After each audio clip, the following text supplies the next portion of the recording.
Hey guy, welcome back to Sleep Among Titans, where we drift through strange and quiet corners of the past perfect for listening before you sleep. Go ahead and get comfortable tonight. Settle in. Because we're about to pull back a very heavy, very golden curtain on one of history's most misunderstood roles. Alright, so, let's be honest. When you think Queen of Egypt, what comes to mind? Power, right? Cleopatra, Nefertiti. Women dripping in gold, ruling beside a god-king, basically living the ancient world's version of the ultimate celebrity life. The job description seems pretty great. Endless luxury, your face carved onto giant temples, and a pretty solid guarantee of being remembered forever. But like any job, you've got to read the fine print. And the fine print for being a pharaoh's great royal wife was extensive and written in stone, literally. Tonight we're going to step away from the grand carvings and the epic movie portrayals. We're going to find our queen long after the crowds have gone home and the ceremonies are over, after a long day at the office, so to speak. Picture it. The palace is finally truly quiet. The only sound is the gentle lap of the Nile against the banks below. You're standing on a cool stone balcony barefoot, and the first thing you feel is relief. Relief from the sheer weight of it all, the intricate wig, the layers of fine linen, and, oh, the jewellery. It felt like you were wearing half the royal treasury around your neck all day. The desert air is cool and clean on your skin. The moon is so bright out here away from any modern lights that it turns the surface of the river into a ribbon of shimmering silver. It's peaceful. It's stunningly beautiful. But it's a lonely kind of beautiful, isn't it? By day you are a goddess, a symbol. Your smile is a matter of state policy. But up here in the dark, the wig is off. The heavy makeup is gone. You're just a woman looking out at a silent kingdom. A whole world that you're the queen of, but that you can never really touch. You see the distant lights of a village and you wonder what their lives are like so far from this golden cage. And in that profound quiet, the real question finally has room to breathe. Is this life, this position that millions would have killed for really a dream come true, or is it just the world's most beautiful prison? So our queen is standing on her balcony, feeling the weight of her crown, even when she's not wearing it. It's a beautiful image, but it begs the question why? Why the gilded cage? Why the profound loneliness at the very pinnacle of power? Well, to get that we need to do something the queen herself could never do. We need to leave the balcony, walk back into the palace, and take a good hard look at her job description. Because Great Royal Wife wasn't just a title. It wasn't the ancient Egyptian equivalent of First Lady. Oh no. It was a formal office, a cosmic position. Think less political spouse, and more vice president of keeping the universe from flying apart. No pressure, of course. The most important concept in the entire Egyptian worldview was something called Ma'at. You can translate it as truth, justice, harmony, balance. Basically, the fundamental order of creation. It was the pharaoh's primary job to maintain Ma'at on earth. If he succeeded, the Nile would flood properly, the harvest would be plentiful, and Egypt would be secure. If he failed, well, chaos, famine, the end of everything, and he could not, under any circumstances, do it alone. He was the male principle of the cosmos, the Horus, the living god. But he needed his female counterpart to be whole. That was the great royal wife. She wasn't just his partner, she was the human vessel for goddesses like Hathor, the goddess of love, beauty, music, and motherhood, or even Isis, the ultimate queen and mother of gods. When you see her in temple carvings holding the pharaoh's hand, it's not just a portrait of a happy couple. It's a theological statement. It's showing the two halves of cosmic power working together to keep the world turning. So imagine that for a second. Your romantic relationship is in fact a cornerstone of national and cosmic stability. Every public appearance is a religious ritual. Every gesture is scrutinized for its divine significance. Having a bad day, a headache, a disagreement with your husband, tough. You have to be the serene, loving, divine feminine principle, or people might start worrying about locusts. It's a heck of a performance to maintain 24/7. Now, let's talk about her home, the office if you will, the royal harem. When we hear that word, our 21st century minds immediately jump to some very specific, rather steamy, and almost entirely incorrect imagery, courtesy of old Hollywood movies. Forget all of that. The Egyptian royal harem, the Perkina, as it was actually known, was less of a central playground and more of a highly secure, incredibly luxurious and politically charged women's institution. Think of it as the most exclusive high-stakes boarding school on the planet. This was the official residence for all the royal women. That included the king's powerful mother, who often held more practical influence than anyone else. It included the pharaoh's other lesser wives, and yes, there were usually several. It housed his unmarried sisters and his daughters, all waiting to be deployed as diplomatic bargaining chips in marriages to foreign kings or powerful nobles. And speaking of foreign kings, the harem was also home to a collection of foreign princesses. These were the daughters of Babylonian, Hittite, or Mitannian rulers sent to Egypt to seal a peace treaty.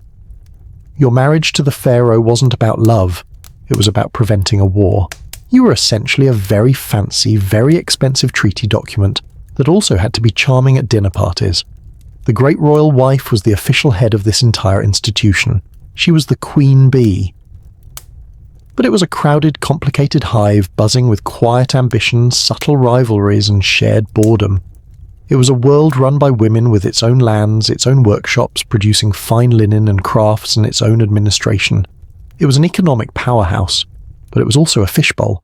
Every word you said, every friendship you made, every favour you granted was noted.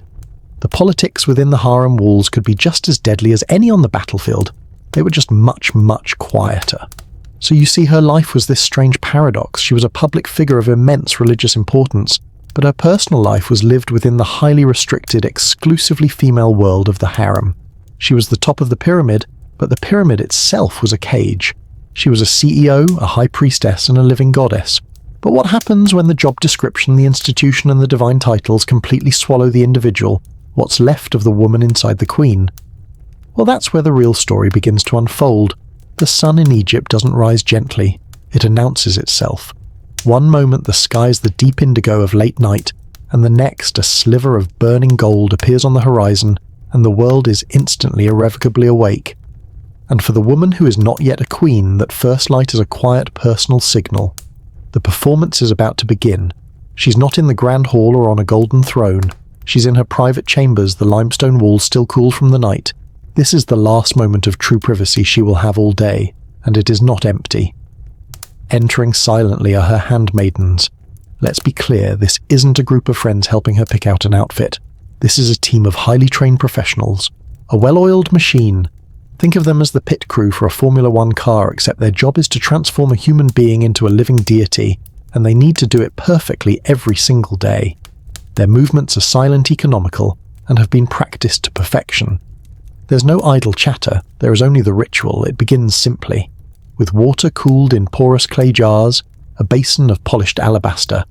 She's washed her skin, cleansed of sleep. Then come the oils, not just for moisture but for scent and sanctity. Frankincense, myrrh, lotus oil. Her body is anointed, and the air in the chamber grows heavy with the smells of the temple. It's a pleasant grounding start, a gentle preparation for the layers to come. Then she sits before a mirror, not of glass but of highly polished bronze or silver, which gives back a warm, slightly soft-focused reflection. And the first artist steps forward. The face must become a mask, a divine icon. First, the kohl. This isn't just makeup, this is a powerful symbol.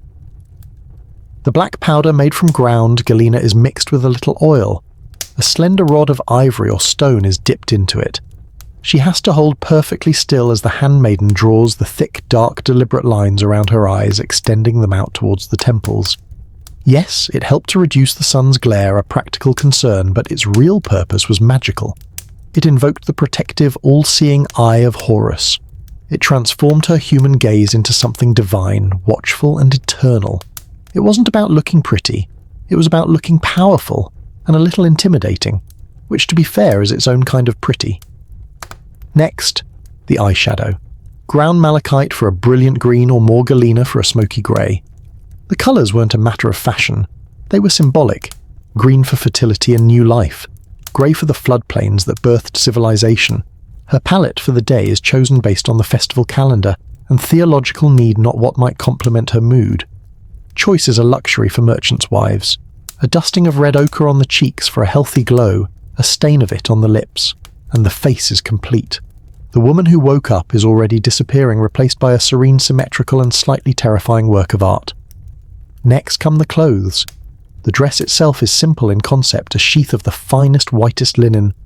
It's woven so sheer it's almost transparent, a testament to the incredible skill of the harem's weavers. But it's the pleating that makes it royal. Hundreds of tiny precise pleats created by hand make the simple sheath a masterpiece. It looks stunning, but it also dictates how you move.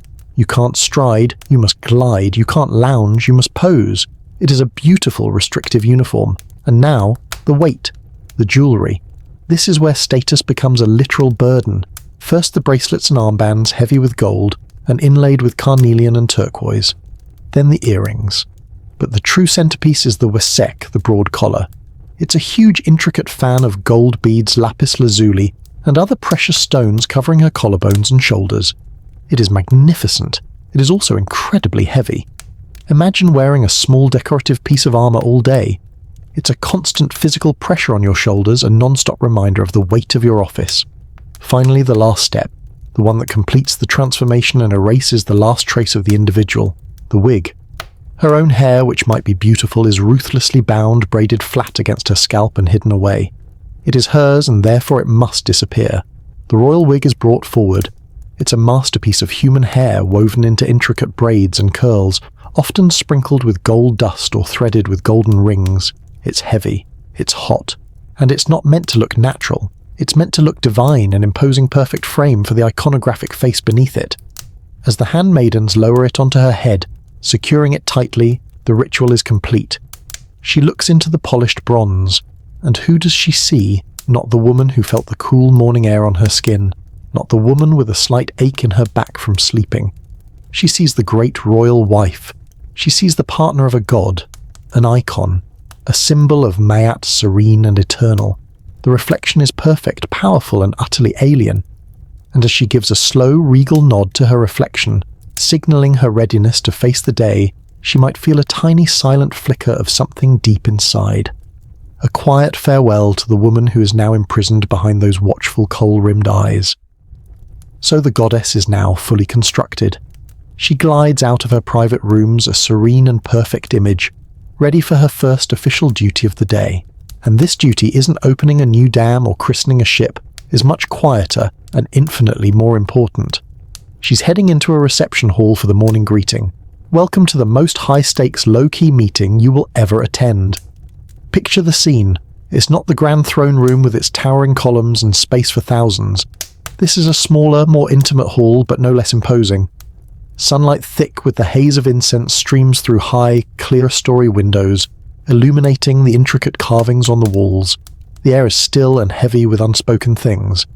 Standing around, not talking but existing powerfully, are the most important men in the kingdom. This is not a meeting, it's a chessboard come to life, and our queen has just taken her place. Let's be clear, she is the most powerful piece on the board, the queen.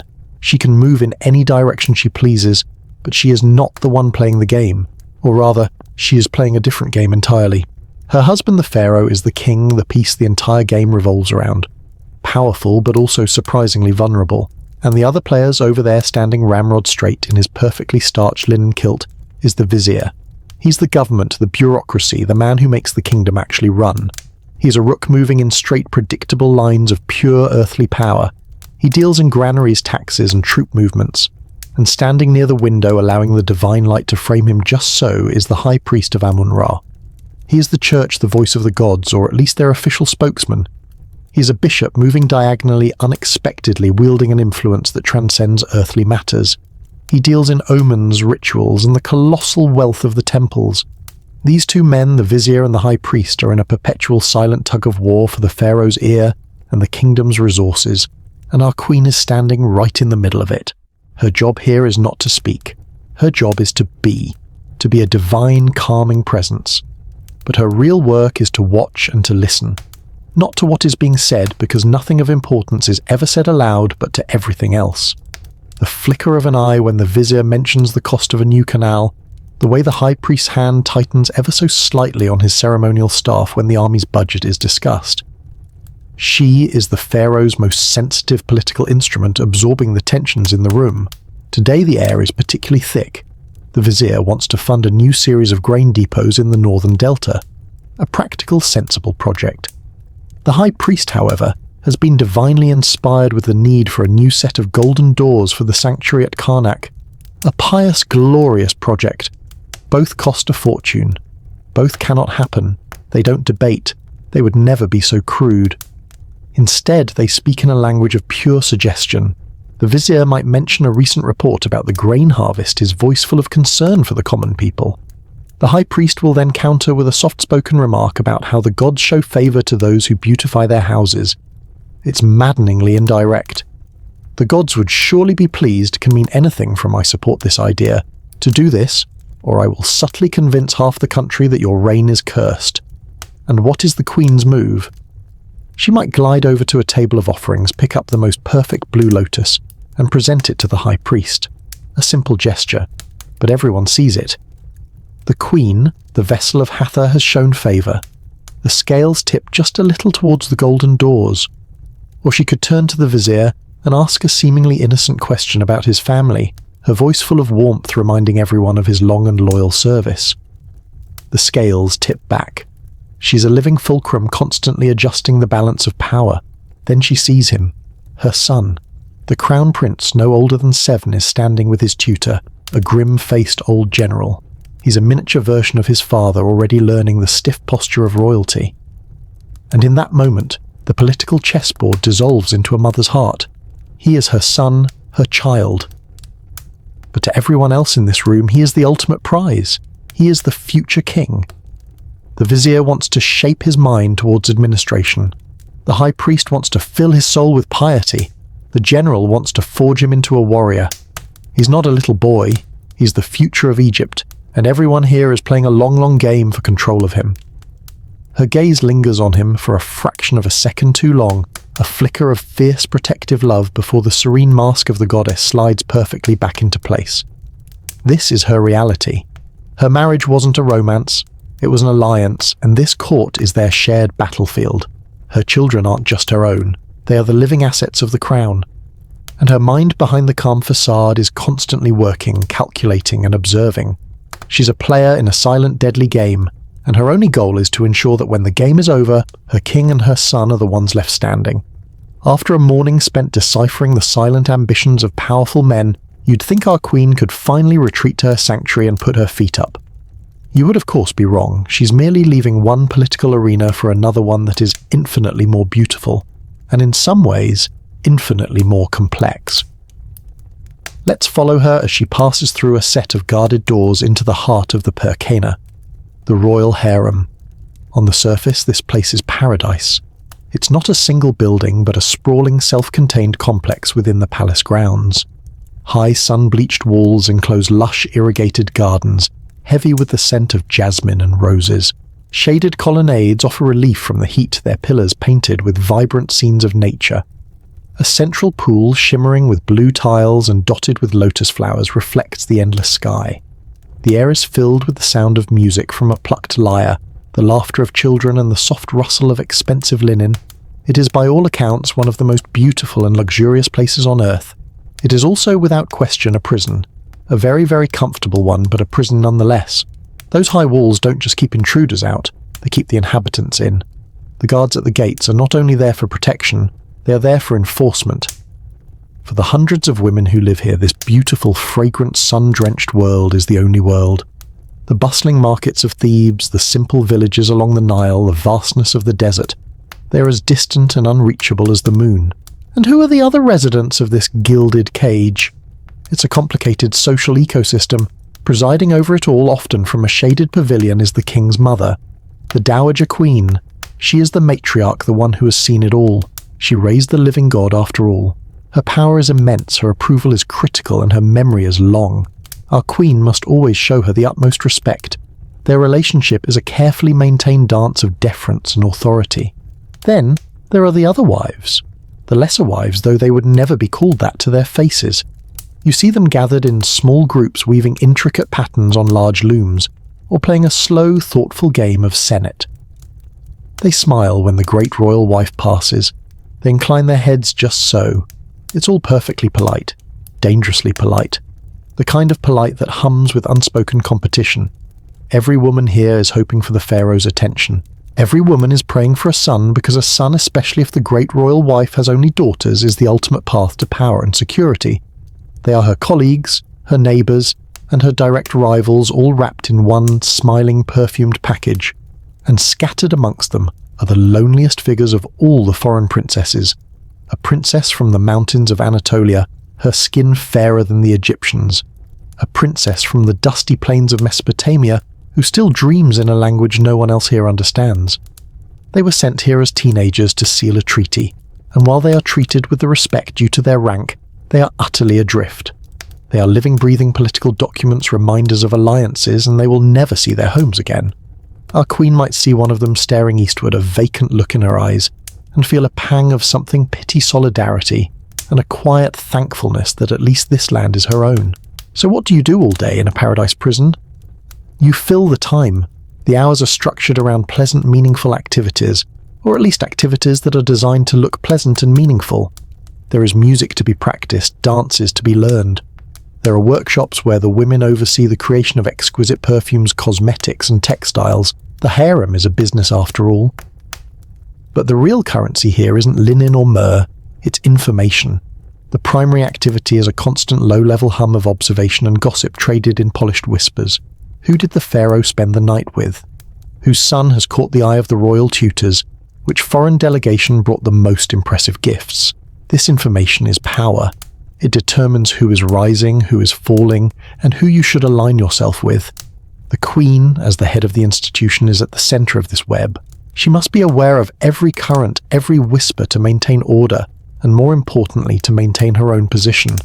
It's a world of soft voices, beautiful surroundings, and intense unspoken pressure. A world where everyone is your friend and no one is your friend. As the sun reaches its peak, our queen might find herself sitting by the shimmering pool, watching her ladies-in-waiting play the harp, surrounded by beauty and luxury. And she might feel an overwhelming sense of suffocation, the feeling that the perfumed air itself is too thick to breathe.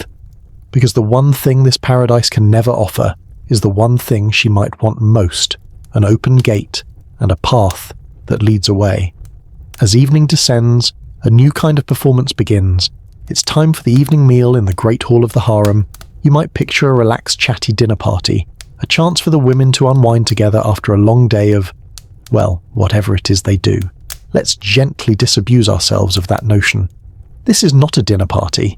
This is the quiet Super Bowl of harem politics played every single night. The hall is beautiful. Low tables are laden with an array of dishes, roasted duck, fresh fish from the Nile, bread of all shapes and sizes, bowls of figs, dates and grapes. The air is warm and smells of spiced wine and honey cakes. Servants move like ghosts, refilling cups, replacing dishes. The atmosphere is one of luxurious, civilized calm. It's a complete fabrication. Every woman here is acutely aware of who sits where, who gets served first, and who is talking to whom. Our queen, the great royal wife, presides over it all from a slightly raised dais. She is serene, a benevolent smile on her kohl-rimmed eyes. On paper, her position is unassailable. She is the principal wife, the mother of the heir apparent, the divine consort. She is untouchable. But here's the thing about being untouchable: you spend an awful lot of time worrying about being touched. And tonight, the source of that worry has a name. We don't know it, but let's call her Nessiet. She is the pharaoh's newest wife, a princess from Nubia sent north to seal a trade agreement. She is stunningly beautiful, with skin like polished ebony and eyes that seem to hold the entire night sky. She's also perhaps 16 years old. She enters the hall, and a subtle change occurs. The low hum of conversation doesn't stop, but it falters for a microsecond. Every head turns just for an instant. Nessiet makes her obeisance to our queen with perfect practiced grace. Our queen welcomes her with a warm maternal smile, gesturing to a seat of honor near her own. It is a public display of magnanimity. "Welcome," the gesture says. "You are one of us. I am not threatened." It is of course a magnificent lie. Behind the serene mask, our queen's mind is a flurry of cold, hard calculations. The girl is beautiful, yes, but beauty fades. Is she clever? Does she have powerful allies back in her homeland who might try to exert influence? Who at court has befriended her? The questions scroll through her mind with the speed of a military strategist assessing a new threat. This isn't jealousy as we might know it, a simple hot emotion. It's far more complex and far more chilling. It's a threat assessment. She watches the girl eat. She notices the slight tremor in her hands as she reaches for a fig. She sees the mix of awe and terror in her eyes as she takes in the splendor of the hall.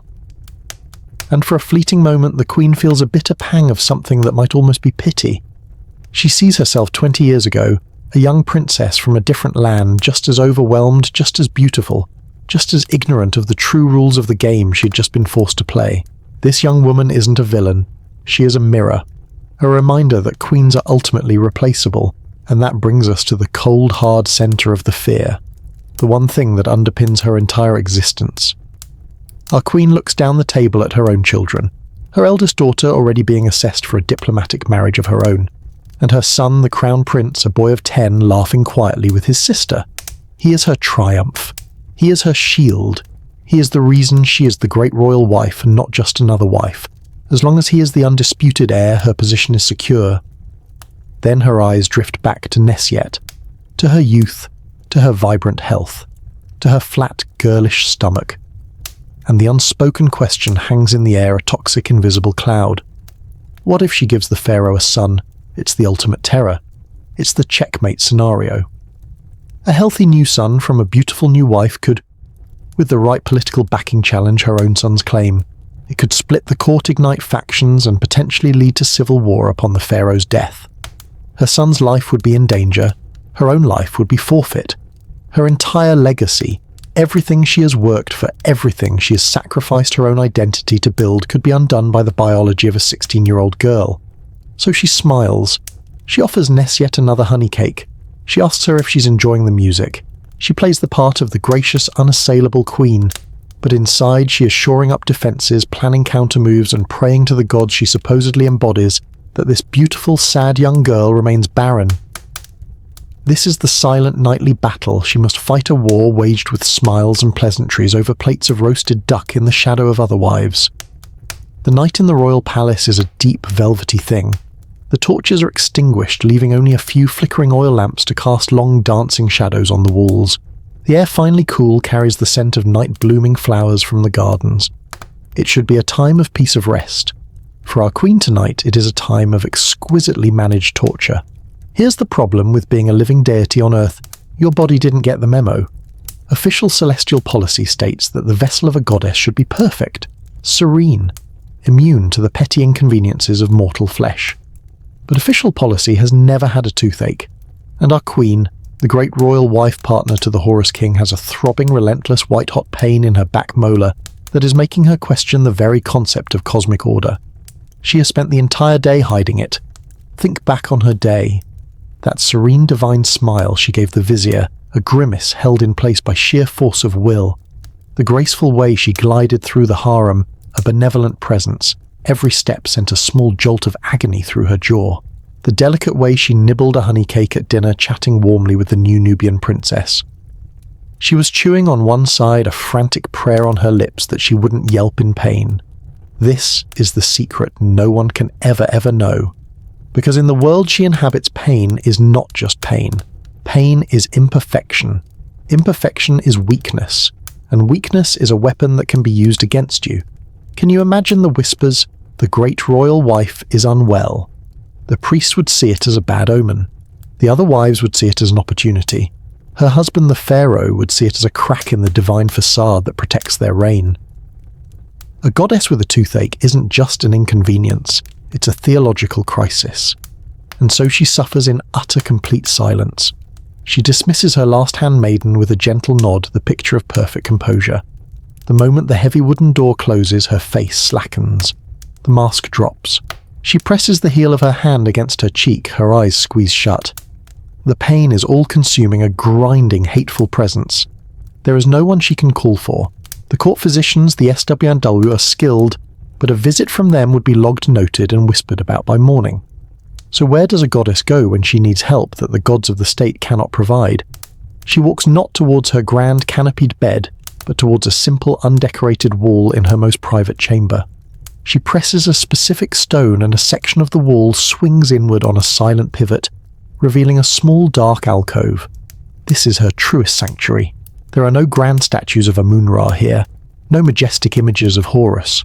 They are her business associates, not her confidants. Inside, lit by a single tiny oil lamp, is a small, rough-hewn wooden statue. It's not beautiful or imposing. In fact, it's deliberately ugly.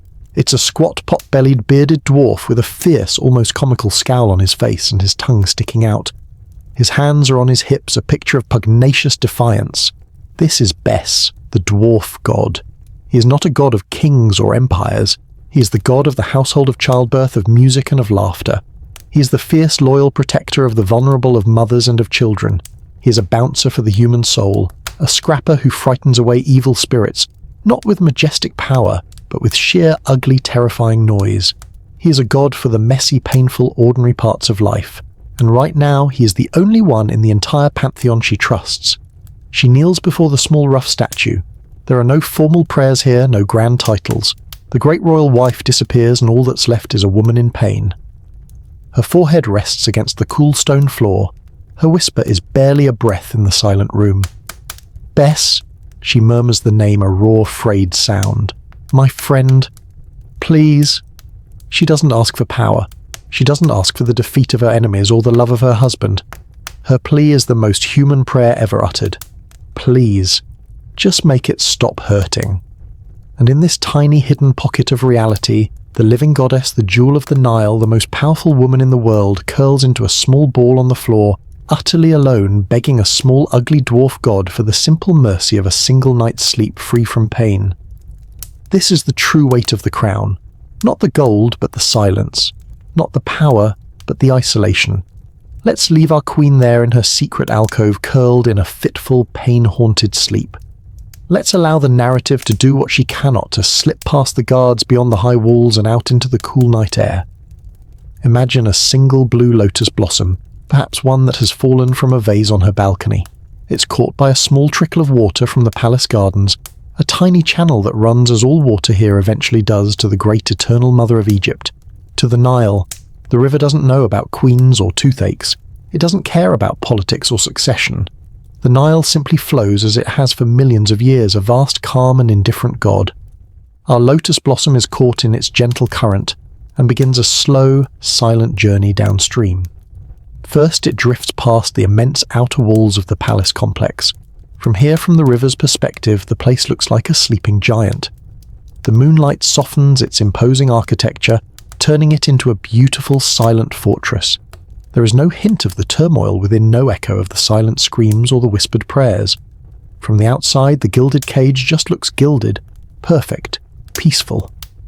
The lotus spins slowly in an eddy, then moves on, carried into the center of the great river. The current is stronger here. The world of the palace shrinks behind it, becoming just another shape on the shoreline. Soon the first signs of another world appear. A small skiff woven from papyrus reeds sits low in the water. Two men stand in it, their dark silhouettes stark against the slowly lightening sky. One of them casts a net, his movements a fluid, practiced dance that has been passed down for 1,000 years. The net lands on the water with a soft shoosh. They are not concerned with the fate of the empire. Their world is the world of tilapia and perch. Their prayers are for a good catch, for the simple, tangible blessing of a full net. As our lotus continues its journey, the sky begins to blush with the first hints of dawn. It drifts closer to the western bank, past the deep black fertile earth of the floodplains. A farmer is already there, a silent figure guiding an ox that pulls a simple wooden plough. The air smells of damp earth, of life, of things growing. The farmer doesn't look up at the sky to see the mood of the gods. He looks at the soil, at the source of his family's next meal. His life is hard, but it is elegantly simple. He is a part of the land, a part of the cycle of flood and harvest, in a way the queen, for all her divine titles, could never be. The river carries the lotus past a small village waking up. The first sounds drift across the water, the distant bark of a dog, the faint cry of a baby, the smell of bread being baked in a clay oven. These are the sounds and smells of humanity, the mundane, beautiful and utterly authentic music of life. The lotus blossom, a small perfect piece of the palace, now floats in a world entirely separate from its origin. It is a world that the queen can see from her highest window, a world she is the theoretical mother of, but one she can never ever enter. It is real, and she in her divine perfection is the ghost. For this brief, quiet moment, as dawn breaks fully over the Nile, we drift with the river, feeling its calm, steady pulse, before we are drawn back inevitably into the silent golden cage. So, where do we find our queen now after the political games and the secret burdens of the night? We find her in a sun-dappled garden, a private courtyard within the harem walls reserved for her and her children alone. After all the cosmic duties and silent power struggles, we arrive at what might be her most challenging and most rewarding role parenting. Forget the modern idea of childhood.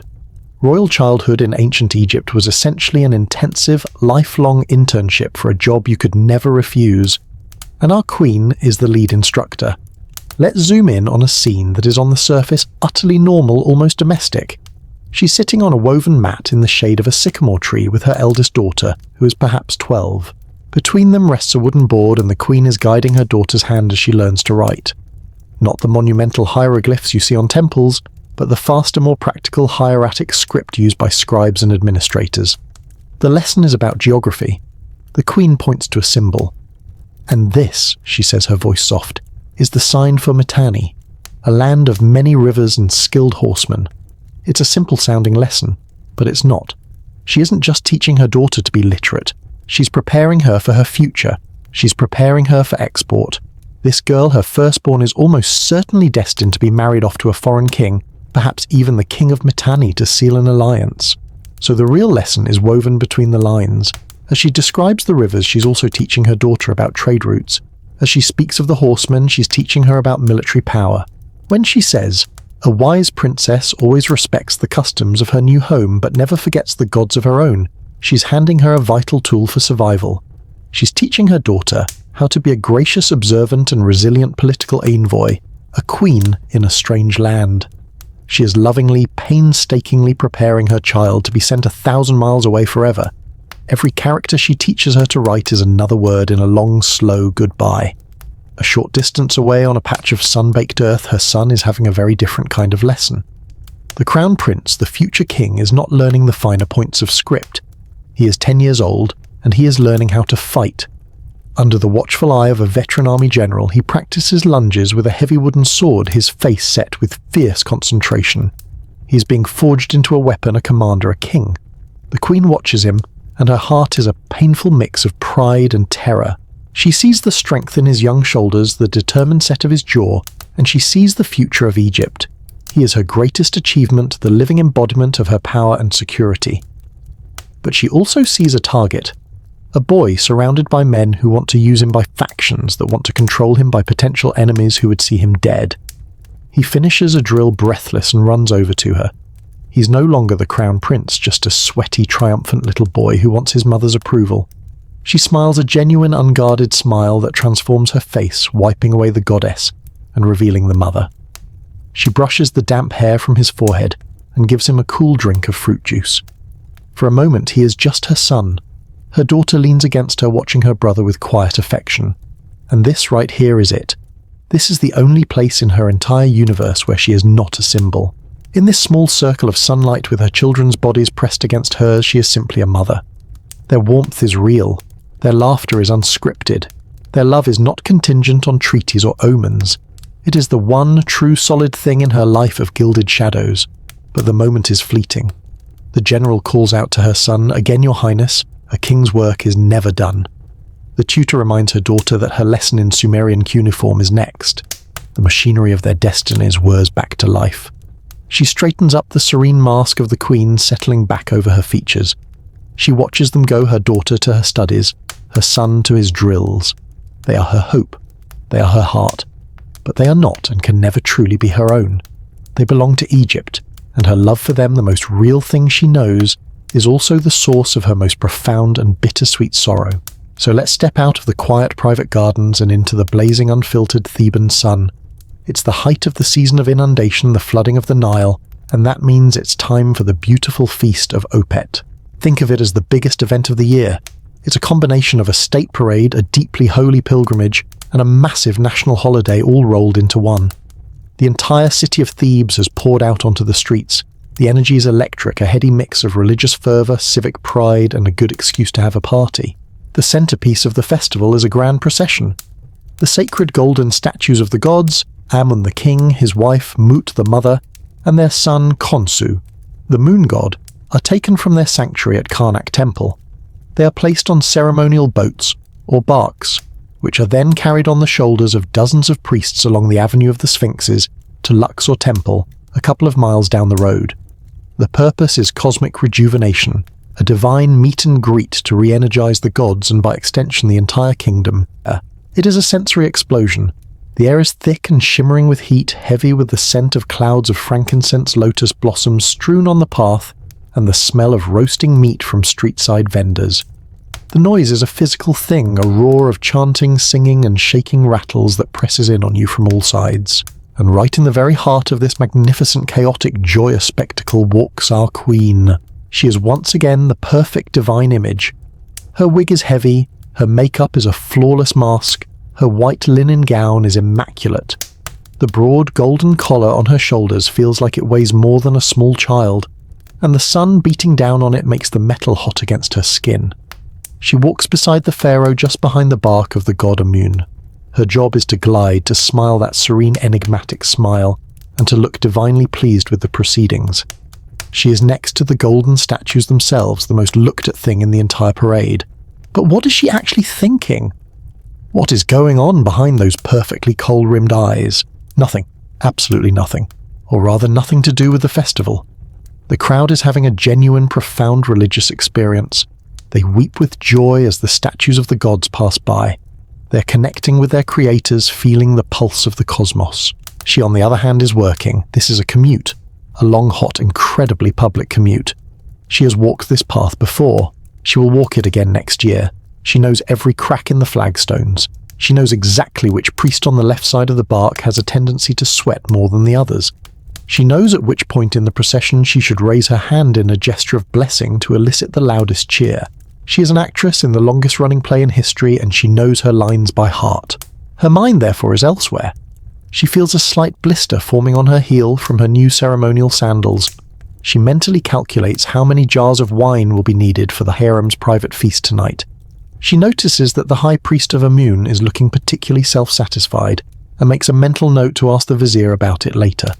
She's completely, utterly detached from the very event she is the living centerpiece of. It's in this detachment that the quiet tragedy lies.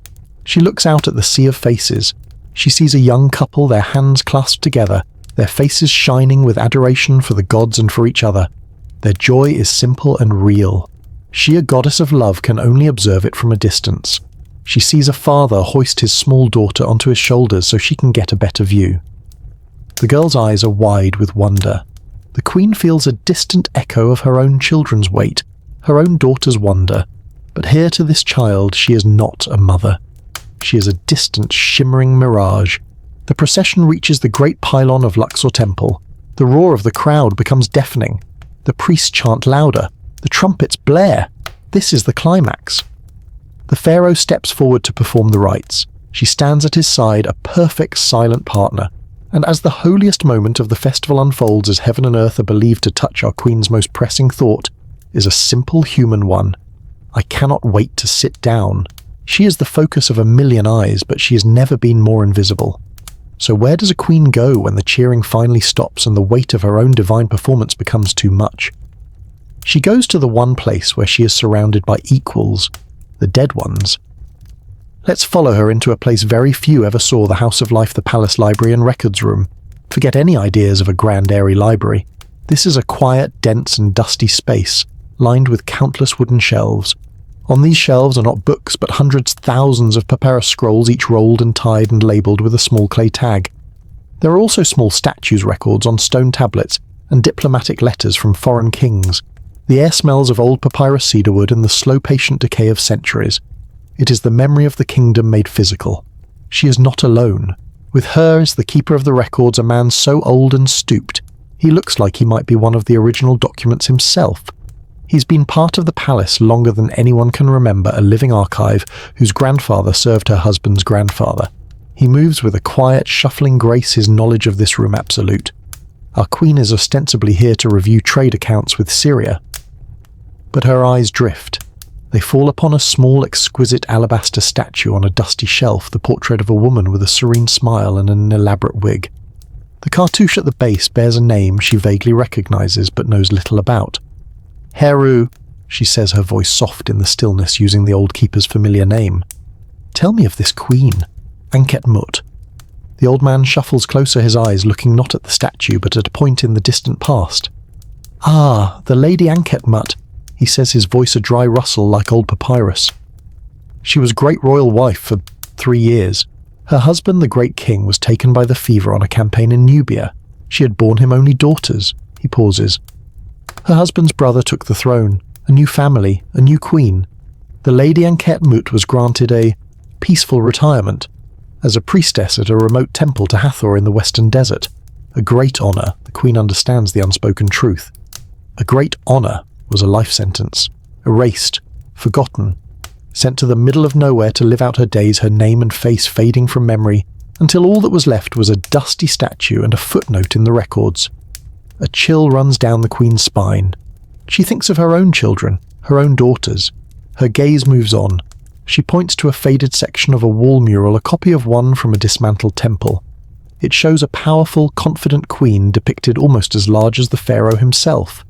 And this one, the keeper's voice holds a different note now, one of awe mixed with caution. That was Queen Sobek Neferu, a will of iron. When her husband died and her son was but a boy, she did not step aside. She ruled with him. Some say she ruled for him. The kingdom grew strong. The treasuries were full. She was magnificent. He stops and the silence is heavy with what he doesn't say. "But," the queen prods gently. "But," the keeper continues, lowering his voice. "Some said she forgot her place was to be the vessel of the goddess, not the god himself. When her son finally came of age, her name appeared on monuments less frequently. Her portraits became smaller. She died in her sleep, they say. Very wealthy, very powerful, and very, very isolated. The second lesson of the night: do not fly too close to the sun. Your ambition can be your undoing." There is one more story. The keeper gestures to a scroll containing court records from a previous dynasty. He doesn't need to read it. He knows the tale. "And then there was Queen Tay, a princess from the Hittite court. She was caught in the succession struggle between her 2 stepsons. She chose the elder. The younger was more ruthless. He won. And Queen Tay." Our queen asks, though. She already feels the answer in the pit of her stomach. "Her end was quiet." The keeper says the euphemism as heavy as a stone block. "A regrettable accident within the harem walls. A new king needs a united court. No loose ends. Forgotten. Sidelined. Murdered." The queen looks down at her own hands, at the fine lines starting to appear around her knuckles. She's just the latest name in this long, treacherous lineage. The faces change, the dynasties turn, but the game remains the same. The risks are always there, whispering from the dusty scrolls. She came in here to look at trade accounts, a matter of state. Instead, she has been shown a catalogue of her own possible futures, and not a single one of them feels safe. The whispers of the dead queens are still clinging to her like a fine layer of dust. The forgotten, the sidelined, the murdered, their stories are a chilling reminder of how conditional her own life is, and it is into this heavy, reflective silence that the subject of all their fates decides to appear. It's late. The palace is asleep. A soft knock comes not at her outer door, but at the door to her personal sitting room. This is unusual. Her handmaidens, sensing the shift in the atmosphere, enter, light a few more lamps, set out a jug of the finest wine, and then vanish as if they were never there. The pharaoh enters. And let's be clear, the pharaoh doesn't just pop by for a chat. His presence is a deliberate act. He isn't flanked by his usual retinue of guards and priests, but he isn't entirely alone either. A trusted guard stands silent and motionless outside the closed door. Even in intimacy there is protocol. He's still dressed in the fine linen of the evening, but he has removed the heavy golden collar and the formal wig. His own hair is cropped short. For the first time he looks less like the grand portraits on the temple walls and more like a man, a tired man. He lowers himself onto a cushioned chair opposite her, and for a moment he just closes his eyes, rubbing the back of his neck where the weight of the crown, both literal and metaphorical, has settled for the day. In that small, unguarded gesture she sees the man she married, the father of her son. But then he opens his eyes, and he is the pharaoh again. Their conversation doesn't begin with pleasantries or terms of endearment. They don't ask each other about their day. They are the two heads of a massive complex corporation, and this is their late-night board meeting. The tribute from the Mitanni, he says, his voice low and weary. It was 300 horses short. It's not a question. It's an opening gambit. Their new princess is a lovely girl, she replies, her voice smooth and even. But she is young. Perhaps her father believes his new alliance with the Hittites gives him leverage. This is their language. She doesn't say, "Your new wife is pretty, but her family's trying to cheat us." She speaks in the polished code of diplomacy they have perfected over years. He nods, accepting her analysis. "And the mood in the harem?" he asks. This is his way of asking about the web of alliances and rivalries in her domain. He's asking for her intelligence report. "The usual," she says with a faint wry smile. "Everyone is perfectly happy and loyal. The Nubian princess is learning to play the harp. The daughters of your vassal in Megiddo are homesick. Nothing that requires your attention." She gives him the edited, curated version, protecting her own domain while assuring him of its stability.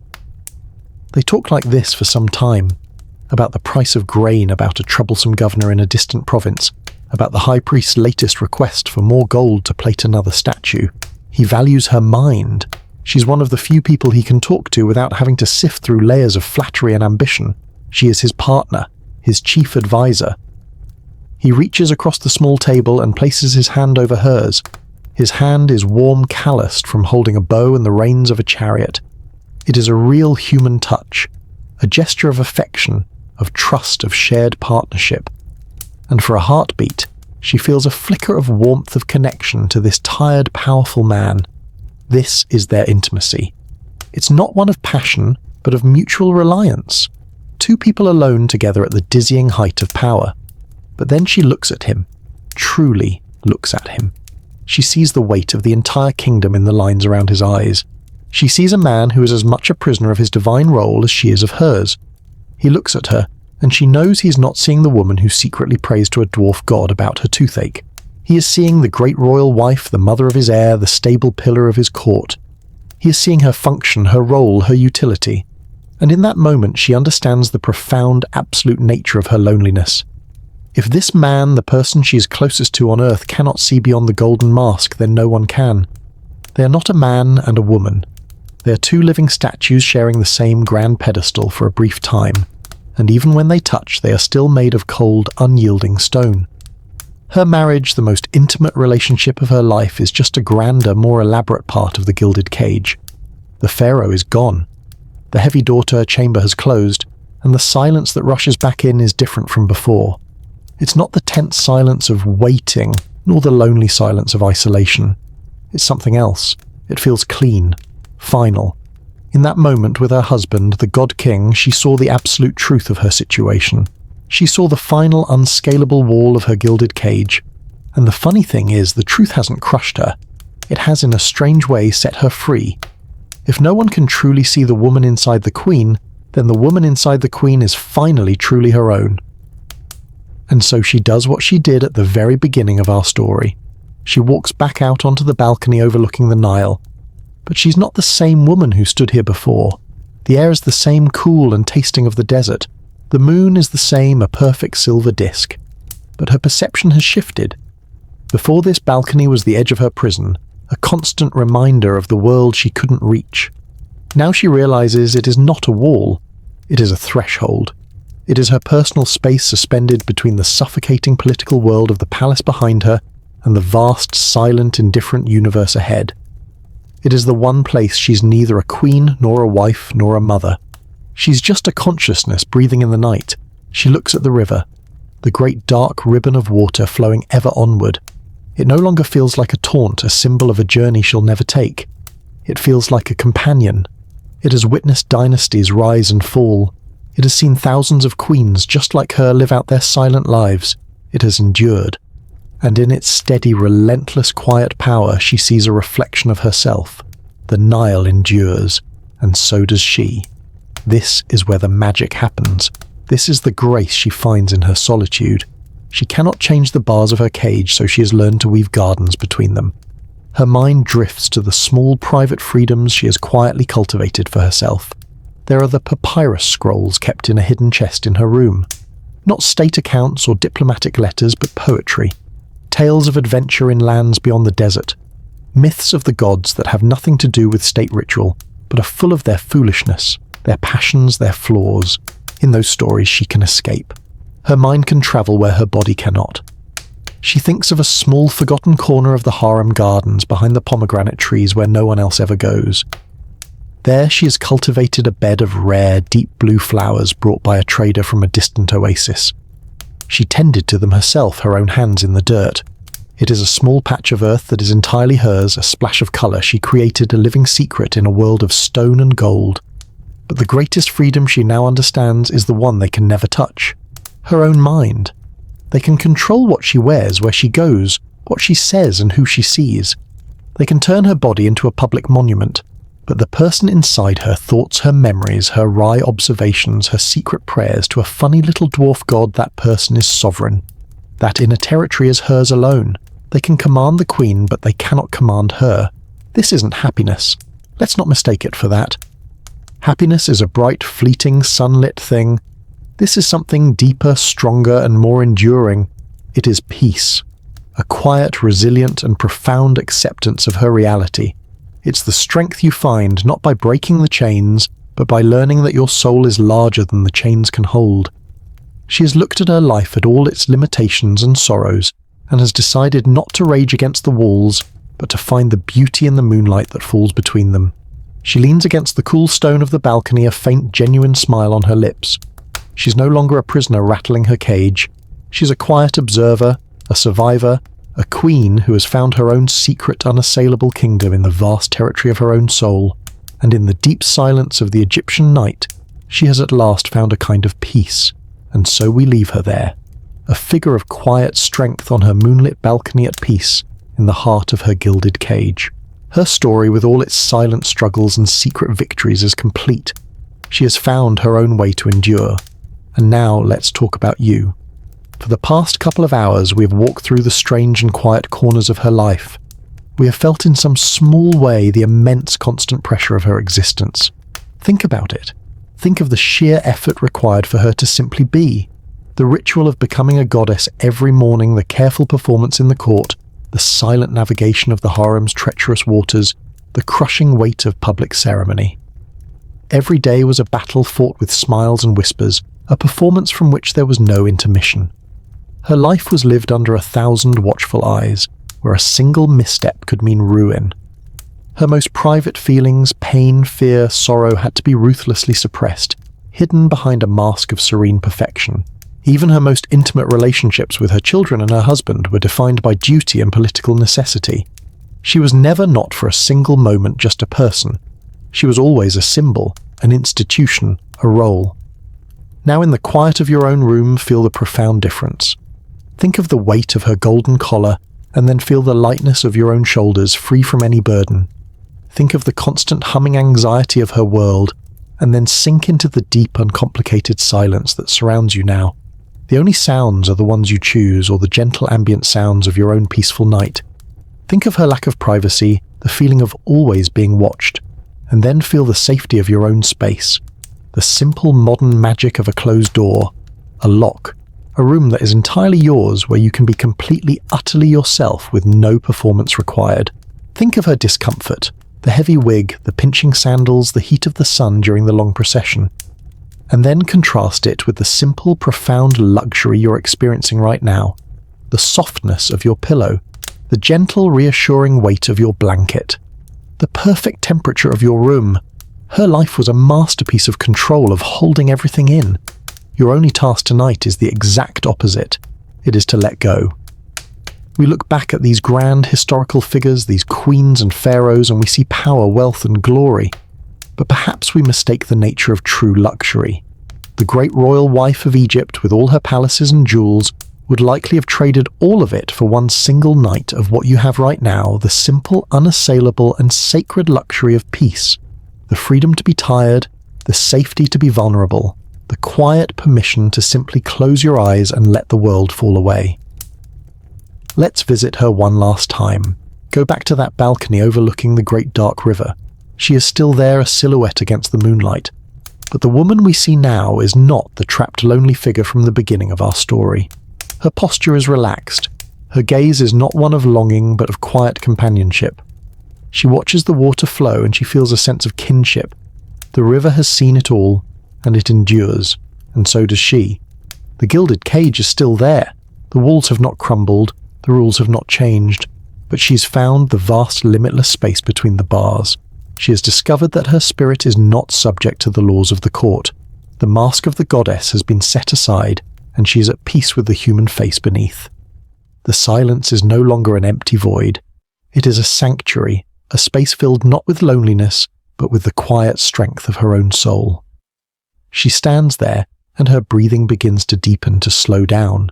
It subconsciously matches the vast, unhurried rhythm of the river, the slow turning of the stars above. A long, slow breath in, a long, gentle breath out, the rhythm of eternity. And just as her breath slows and deepens, you can feel your own breath doing the same. Let the image of her begin to soften. The sharp lines of the balcony blur. The moonlight on the water dissolves into a gentle silvery light. Her story is over, fading back into the great quiet river of the past. Her world becomes a dream. All that is left is the gentle sound of flowing water. All that is left is the feeling of release. Her breath. Your breath. The river flows. The mind drifts. The story has been told.